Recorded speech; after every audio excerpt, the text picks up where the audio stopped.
जय मिसी, नमस्ते यहाँहरू सबैजनालाई। फेरि पनि म पाउल बस्नेतको तर्फबाट न्यानो अभिवादन। आउनुहोस्, आज पनि हामी परमेश्वरको वचन हेर्न गइरहेका छौँ। आजको वचनको शीर्षक छ दुःखप्रति विभिन्न धर्मका विचार र दर्शन। आउनुहोस्, पहिला हामी बाइबल धर्मशास्त्रलाई हेर्नेछौँ। रोमी 8को 28देखि 30सम्मलाई हेर्नेछौँ। पावलले यस संसारमा भएको दुःख, कष्ट, सतावट र कठिन परिस्थिति सबैलाई मिलाएर परमेश्वरले विश्वासीहरूको भलाइ गर्नुहुन्छ भन्ने कुरा बताएका छन्। तिनले विश्वासीहरूलाई उत्साह दिएर लेख्दैछन् कि उहाँले यस संसारको दुःख कष्टबाट हामीलाई भविष्यको महिमित आशाका लागि तयार गर्दै हुनुहुन्छ। पावलले यहाँ परमेश्वरले हामीलाई धेरै कुराको निश्चयता दिनुभएको कुरा बुझाउँदैछन्। ती निश्चयताहरूबाट हामी पनि निश्चिन्त भएर सबै परिस्थिति र अवस्थामा पनि प्रभुमा स्थिर भएर विश्वासी भई बस्नुपर्छ। पावलले यो रोमीको 8को 28को खण्डमा सतावट, दुःख, कष्ट र पीडामा परेकाहरूलाई ठुलो सान्त्वना र उत्साह दिन खोजिरहेका छन्। यो खण्ड विश्वासीहरूको लागि लेखिरहेका छन्। यो खण्डलाई राम्रोसँग पढेर हामी निहाल्छौँ। आज ख्रिस्टियनहरूले मात्र दाबी गर्न पाउँछन् यो खण्ड, यो 8को 28लाई।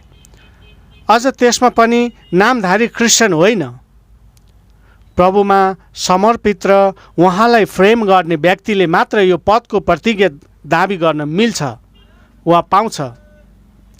त्यो व्यक्तिका निम्ति मात्र सबै कुरालाई, जस्तै दुःख, कष्ट, सतावट, घटी, कमी, पीडा आदि मिलाएर परमेश्वरले उहाँलाई प्रेम गर्नेहरूलाई भलाइ नै गर्नुहुन्छ।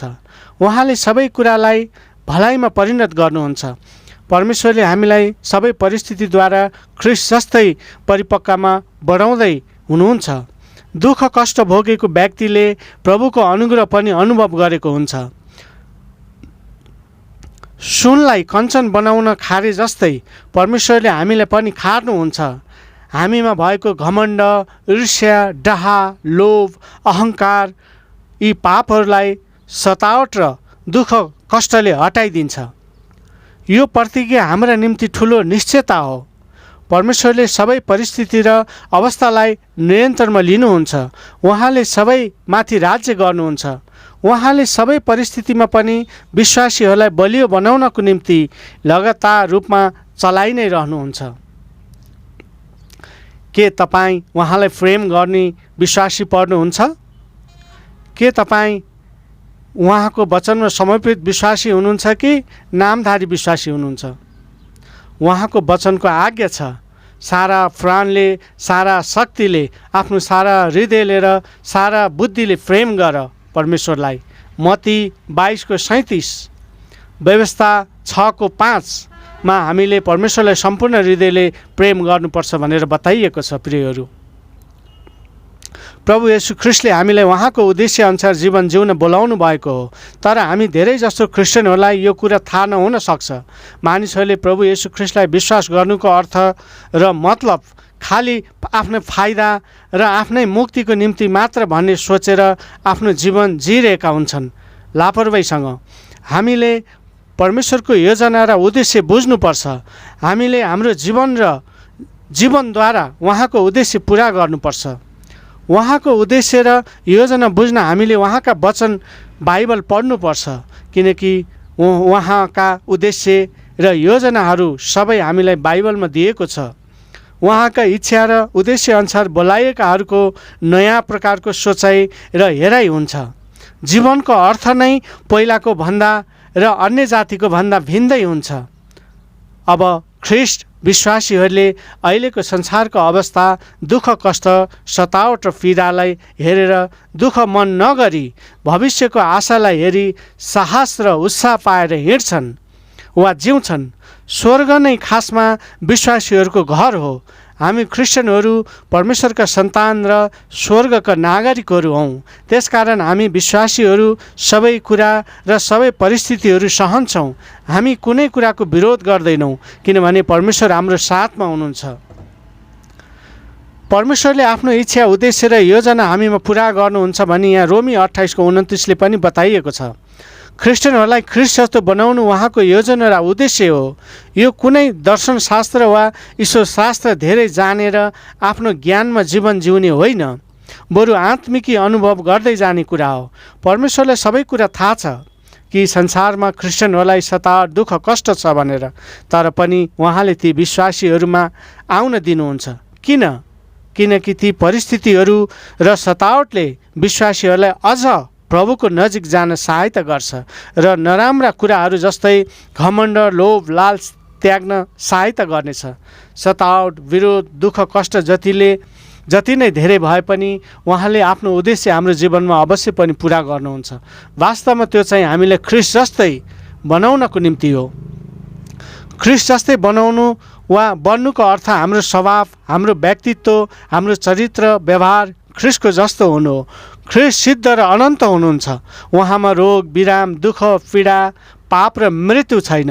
हामीले पनि त्यस्तै उहाँको जस्तो सिद्ध र अनन्तको जीवन पाएका हुन्छौँ। हामीलाई पनि उहाँ जस्तै परिवर्तन गराउनुहुन्छ परमेश्वरले। उहाँ जस्तै र उहाँको स्वरूप बुझाउनलाई प्रयोग गरेको यहाँ शब्दको अर्थ जस्ताको त्यस्तै जस्तो हामीमा लागू हुन्छ। ख्रिस्टको स्वरूप पाउन हामीले काम गरेर वा आफै चरित्र बनाएर हुँदैन। यो त उहाँमा विश्वास गरेर अनन्त जीवन पाइसकेपछि बाइबल अध्ययन र वचन अनुसारको जीवन जिउन थाल्यौँ भने मात्र हुन्छ। यो त केवल उहाँको दान हो। परमेश्वरका पुत्र येशू ख्रिस्ट जस्तो हुनुको अर्थ ईश्वरीय स्वभावमा सहभागी हुनु हो। 2 पत्रुस 1:4 उहाँको अगाडि पवित्रता र निर्दोष हुनु हो। एफएसी 1:4-4:24 स्वर्गीय रूप धारण गर्नु हो। विनाश नहुने अमर जीवन। 1 कोरिन्थी 15:49-54 ख्रिस्टको महिमित शरीर जस्तै बनिनु हो। 1 यूहन्ना 3:2 र 3 ख्रिस्टको स्वरूपमा पूर्ण परिवर्तन हुनु हो। 2 कोरिन्थी 3:18 उहाँ जस्तै नयाँ सृष्टि बनिनु हो। 1 यूहन्ना 3:2 र 3 परमेश्वर सर्वज्ञानी हुनुहुन्छ। उहाँलाई हाम्रो जीवनको भित्री, बाहिरी र भविष्यको सम्पूर्ण कुरा थाहा छ। उहाँमा हाम्रो सुरक्षा छ। उहाँले हामीलाई ख्रिस्ट जस्तै बनाउँदै हुनुहुन्छ, जस्तो दुःख कष्टमा पनि। उहाँले सबैलाई व्यक्तिगत रूपमा चिन्नुहुन्छ। उहाँलाई कसले विश्वास गर्छ त्यो पनि उहाँलाई स्पष्टसँग थाहा छ। परमेश्वरले एउटा नमुना राख्नुभएको छ जसमा हामी विश्वासीहरू ढालिनुपर्छ। परमेश्वरले ख्रिस्ट येशूलाई पहिलो नमुनाको व्यक्तिको रूपमा चुन्नुभयो। सबै काम कुरा ख्रिस्ट येशूमा गर्नुभयो। ख्रिस्ट येशूको पुनरुत्थान, महिमित शरीर, पवित्रता, सिद्धता, प्रेमिलो, धैर्यता आदि हाम्रा निम्ति एक उत्तम नमुनाहरू हुन्। प्रियहरू, आज हामी देख्छौँ कि परमेश्वरले हामीलाई धेरै नै प्रेम गर्नुहुन्छ। अब हामी हेर्नेछौँ अरू धर्मशास्त्रले दुःख कष्टको बारेमा के भन्छ त। आउनुहोस् पहिला हिन्दू धर्मलाई हामी हेर्नेछौँ। हिन्दू धर्ममा कर्मलाई सधैँ जोड दिएको हामी पाउँछौँ। हिन्दू दर्शन अनुसार मानिसले जीवनमा जे गर्छ त्यसको प्रतिफल यो वा अर्को जुनीमा उसले भोग्नु पर्दछ। सबैभन्दा बलियो विश्वास चाहिँ उनीहरूको पूर्ण जन्म हो।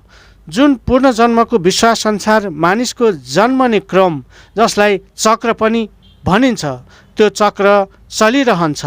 त्यही चक्र अनुसार मानिसले अघिल्लो जन्ममा जे गर्यो त्यसैको प्रतिफल आज उसले यस जन्ममा भोग्नु पर्छ भन्ने विश्वास छ उनीहरूको। यदि उसले अघिल्लो जन्ममा धर्म कर्म गरी धार्मिक जीवन जिएको भए यस जीवनमा दुःख भोग्नु नपर्ने विश्वास छ। गरिबी अवस्थामा दुर्घटना, दुःखी जीवन जिउनु र नीच जातमा जन्मनु पनि अघिल्लो जन्मको उसको पापपूर्ण क्रियाकलापको परिणाम नै हो भन्ने विश्वास छ। हिन्दू धर्मको विश्वास अनुसार पापीहरू पूर्ण जन्म लिइ नै रहन्छन् र दुःख उनीहरूको जीवनदेखि कहिले अन्त हुन्न। 84 लाख जुनीसम्म पनि जीवात्माले जन्म लिइरहनु पर्ने बलियो विश्वास हिन्दूहरूमा छ। वंशानुगत पापका कारण सन्तानहरूमा दुःख भइरहने विश्वास उनीहरूले लिएका छन्। उनीहरूले एउटा सर्वेक्षणले बताएको छ कि 28% हिन्दूहरूले पूर्ण जन्मको पापको फल यो अफङ्गहरू हो भनेर चाहिँ बताएका छन्। अब हामी बौद्ध धर्मलाई केही हेर्नेछौँ। गौतम बुद्धले सिकाएका 4 ध्रुव सत्य यहाँ भनेर लेखेको छ। यो सिद्धान्तहरूमध्ये पहिलो चाहिँ जीवन जिउनु नै दुःख हो। यसको अर्थ मानिसहरू दुःखकै निम्ति जन्म लिन्छन् र दुःखमै जीवन जिउँछन् र दुःखैमै मर्छन्, किनकि यो दुनियाँ कष्टपूर्ण छ। दोस्रो, बुद्धको भनाइ वा सत्य सिद्धान्तमा दुःख र कष्ट मानिसहरूको इच्छाको कारण आएको हो भनी सिकाइएको छ, जसलाई तनाव पनि भनिन्छ। मानिसले दुःख भोग्छ किनभने उसले यो धोकापूर्ण शून्यताको संसारमा आफूलाई समावेश गरेको छ। तेस्रो, बुद्धको सिद्धान्तमा मानिसले दुःखबाट मुक्त हुन आफ्नो इच्छालाई त्याग्नुपर्ने हुन्छ। र चौथो चाहिँ दुःखबाट छुटकारा पाउनको निम्ति 8वटा बाटाहरू अपनाउनु पर्ने शिक्षा दिएको छ। ती 8 सत्यहरूमा बुद्धले सिकाएका छन् कि सठिक दृष्टिकोण, सठिक निर्णय, सठिक वचन, सठिक चाल, सठिक जीवनशैली, सठिक शक्ति खर्च, सठिक विचार र अन्तमा सठिक एकचितलाई अघि सारेका छन्। बुद्ध आफै पनि एक दिन यस संसारको दुःखबाट दुखित भई शान्तिको खोजीमा दरबार परित्याग गरी भारतको गया भन्ने ठाउँमा शान्ति प्राप्तिको लागि गएको कुरा हामी पाउँछौँ। उनको दरबारको सुख सहेलको कारण उनलाई दुःख के हो थाहा थिएन। एक दिन बुद्ध डुल्दै जाँदा एउटा वृद्ध मानिस कुप्रो परेर हिँडिरहेको, बिरामी मानिसहरूले कष्ट भोगिरहेको एउटा मृतक मानिसको लास मुर्दाबाट लैजाँदै गरेको देखेर अचम्म मानी मनमा दुखित भएर दुःखबाट शान्ति पाउनको लागि सधैँको निम्ति उनले दरबार त्याग गरेको हामीले त्यहाँ कथा पाउँछौँ। तर यी कुराहरूले पनि मानिसहरूलाई कुनै चाहिँ उपाय छैन यसबाट छुटकारा पाउने, दुःखबाट छुटकारा पाउने। किनभने मानिसहरूलाई बुद्धले सिकाएको जस्तो आज चाहिँ मानिसहरूले पछाएको भए आज मानिसहरू सबै चाहिँ शान्तिमा हुने थिए। आज झन् चाहिँ बुद्धलाई चाहिँ शान्तिको दूत भनेर चाहिँ भनेको छ हाम्रो नेपालमा। तर खोइ त शान्ति संसारमा अहिले काहीँ पनि हामीले शान्ति पाउँदैनौँ। न त नेपालमा शान्ति छ, न त अन्य कुनै विश्वको भूभागमा देशहरूमा शान्ति छ। किनकि बुद्धले परमेश्वरको ज्ञानलाई होइन आफ्नै सांसारिक ज्ञानलाई चलाएर मानिसहरूलाई उनले चाहिँ सिकाएका कुराहरू हामी पाउँछौँ। यदि बुद्धले भनेका कुराहरू सत्य हुन्थे भने आज मानिसहरूले कष्टकर दुःख कष्टमा यो अन्याय, क्रूरता, भ्रष्टाचार कुनै पनि दुःख कष्टहरूबाट चाहिँ गुज्रिनु नपर्ने अवस्था आउँथ्यो। हामी इस्लाम धर्ममा पनि हेर्नेछौँ। इस्लाम धर्महरूभन्दा अलि फरक छ इस्लाम धर्मको दुःखप्रतिको आस्था चाहिँ। दुःखप्रतिको विचार यो अलि भिन्न छ अरू धर्मशास्त्रको भन्दा। इस्लामले सबै दुःखहरू यस संसारमा हुने विध्वंसकारी घटना, भुइँचालो, यो दैवी प्रकोप, अनिकाल सबैको दुःखका स्रोतहरू अल्लाहबाट नै हुन् भन्ने विश्वास गरेका छन्।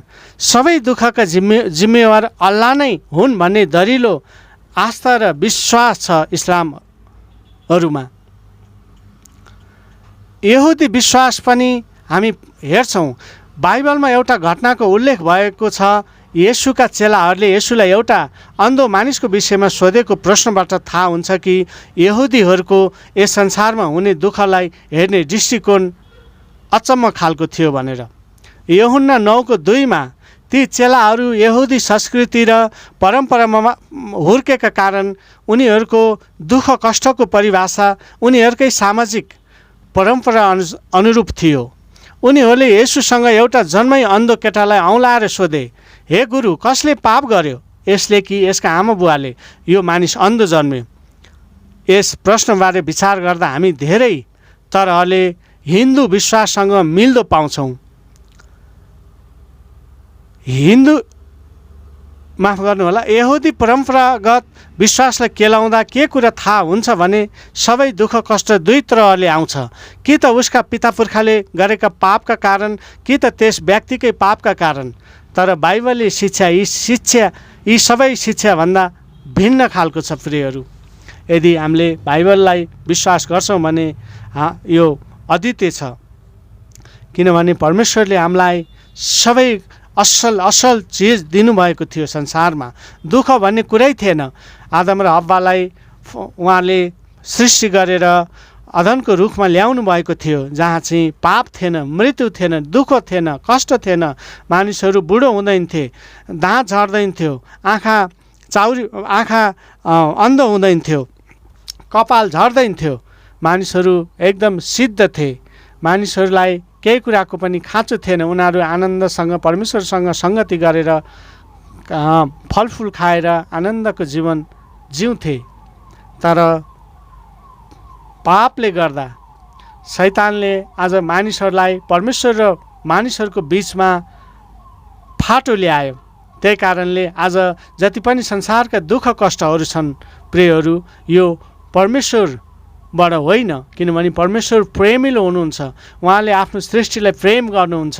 त्यही भएर आज जति पनि दुःख कष्टहरू छन् यी सबै मानिसहरूको पाप र संसारको देव शैतानको कुराहरूबाट आएका कुराहरू, भूत प्रेतहरूबाट आएका कुराहरूबाट हामी पाउँछौँ।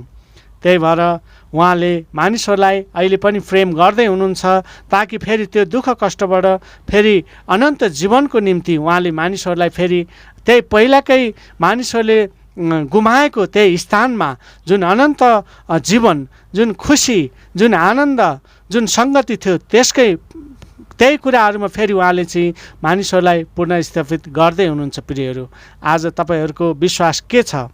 के तपाईँले प्रभु येशूलाई विश्वास गर्नुभएको छ? के तपाईँको पापको निम्ति येशू ख्रीष्ट कल्भरी क्रुसमा मर्नुभएको हो भनेर तपाईँले थाहा छ? के तपाईँसँग प्रभु येशू ख्रीष्टको सम्बन्ध के हो, के छ भन्ने कुरा के तपाईँले बुझ्नुभएको छ?